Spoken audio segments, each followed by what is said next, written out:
Hello, string players. It's Mr. Skelton, and I want to talk to you about the songs that come after Black, after we've done our scales and the twinkle rhythms.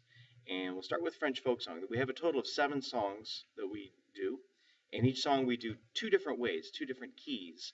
So it'll be the same song, but sound slightly different. And this is for the purpose of getting us used to play with different finger patterns and just to get used to the fact that songs do have more than one way of playing them. Also, I find that if you're playing in more than one key, in other words, more than one set of notes, it actually helps your reading of notes better. And that's really what these songs are more for. In the belts that you did up until Black, and even the after Black, it's mostly about just really learning how to play the instrument and getting in good posture, making a good sound, that kind of thing. And now we're focusing on really reading well. So all of those other things are really important, being violins and viols being up on the shoulder, cellos being positioned properly. But we will continue to look at doing those really well. However, we also want to make sure we can read music and making sure we can read music that doesn't have so many colors in it, because in reality, music doesn't have more than just black and white notes. And you're not going to encounter that later in life. So it's not going to help you if you continue to see all of the colors. But I take away some of the colors in stages. So French folk song is the first where you're going to see this.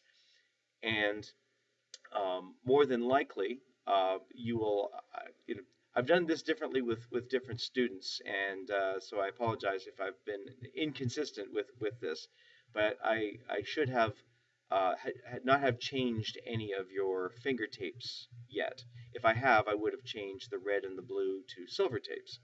Um, and so it's possible that you still have red and blue tapes. It's possible that those were changed to silver. In either case, you'll still get the same benefit by the time we're done. The most important thing is being able to figure out what notes we're playing. So if you're looking at the part for French folk song, you'll notice there are no red or blue notes. You have to figure out what they are, where they are, and etc. The very first note, for example, being a black note, it's not an open string. Um, and you guys should figure it out. So there's a couple of different ways we can do this. I'd still give you some colors. I still give you the green or yellow notes, and you can use those as a reference. Now, there's a couple different reasons why I give those to you, but for the simplest explanation is that so that you at least have some color on there as a point of reference. So if you look at in the second measure of French folk song, the second group of notes there, they're green. And you should know that in violin and viola, green is your second finger. In cello, green is your third finger. And if you kind of backtrack from that, you can see that the first 3 notes are one step higher than that. So if you are a violin and viola player and you are holding down 2 fingers for the green tape, to go a step higher means to add a finger. Every note higher in the staff means one more finger, until we run out of fingers on one string, and then we have to go to the next string. Um, and therefore, going the opposite way, we would have to take away a finger. If this were a cello and I had 3 fingers for the green, and I was trying to find that first note, going up one step means adding a finger, right? Again, so that means to be your 4th finger. So it's like having a blue tape note there. It's not colored blue, um, but at least that's your point of reference.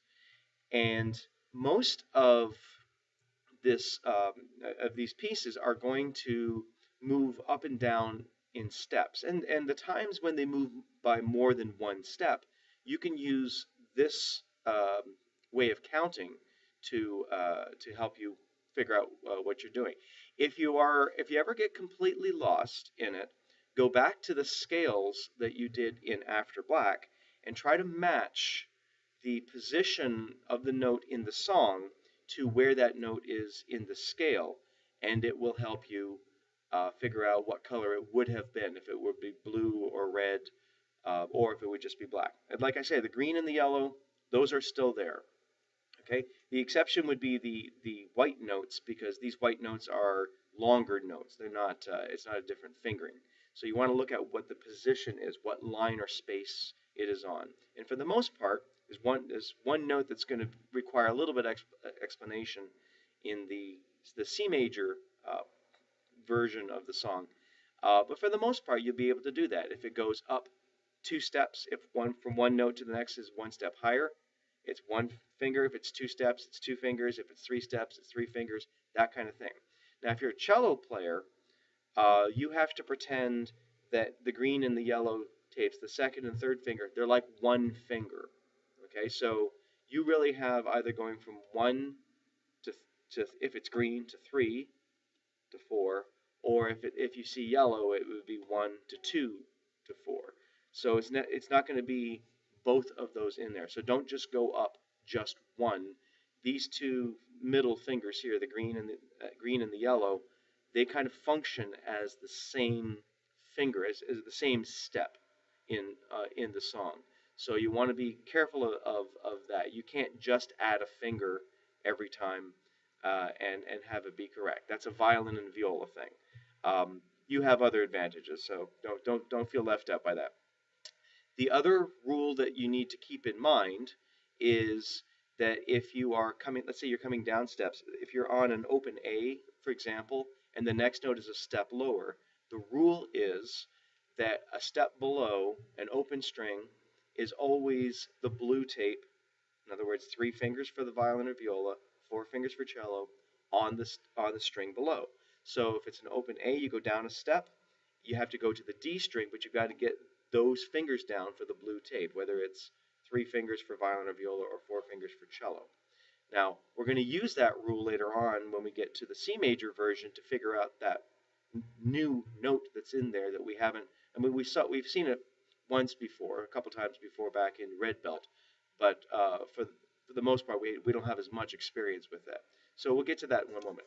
I want to play it for you first, and it's more about hearing how it should sound, so that when you are listening to yourself play, you'll be able to compare. So here is the D major version.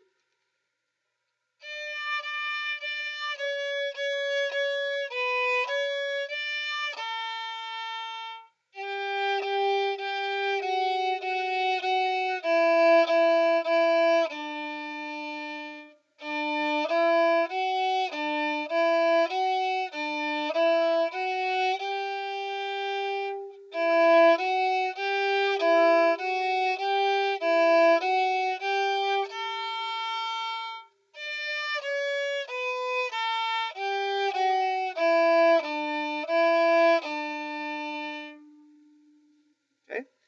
Now the C major version starts on, like I said, different notes. Starts in the yellow, which would be the low 2, of course, on violin and viola, or the second finger for cello.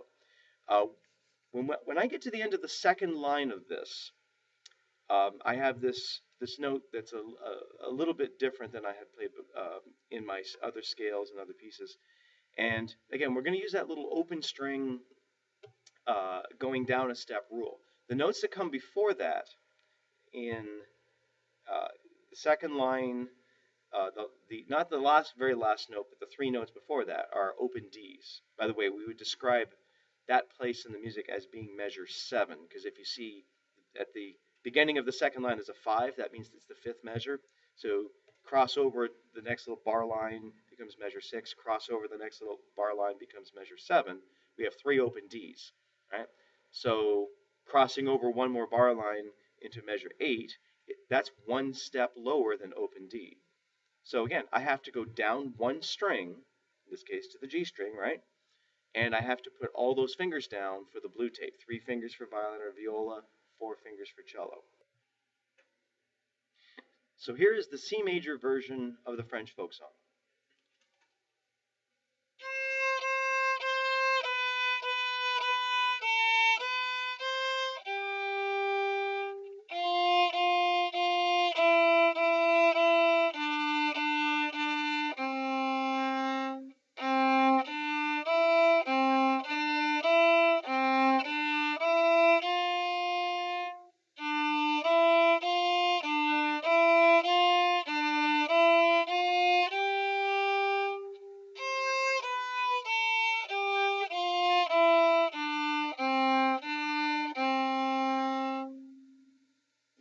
you can see I have to go down to that low note quite a few times. By the way, that note's called a C. It's we think of it two different ways. We go down from D down a step, means we go backwards in the alphabet one letter from D back to C. Or you can think about it how many steps up you are from the open G. So G is open, 1 is A, 2 is B, 3 is C. So I call that the low C. And if you play piano, this happens to be your middle C on the piano. So it's that exact same note. Okay. I hope that's helpful. And I know a lot of you have been waiting for the videos for these After Black songs for a while.